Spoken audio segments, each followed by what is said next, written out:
Okay, this is a video to show what I've done so far to try to start my charger and it still won't start.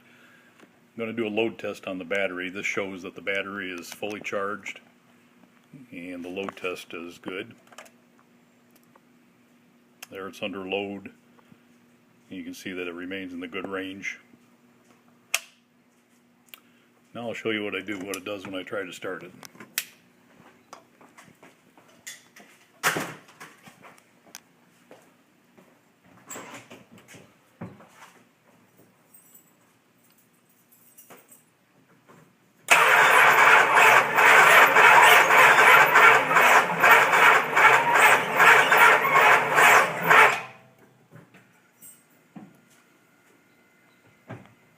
You can tell by the sound of that it acts like the battery is dead or dying, and it's not. It's in really good shape yet.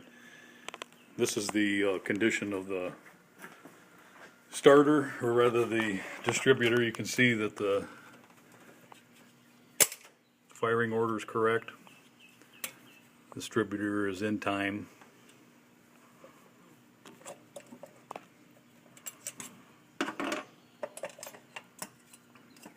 I know that doesn't tell you much by looking at the distributor, but when I've got it in the top dead center position, it's ready to fire number one. I've tried putting it in the 180 degree position and it doesn't make any difference. It still won't start.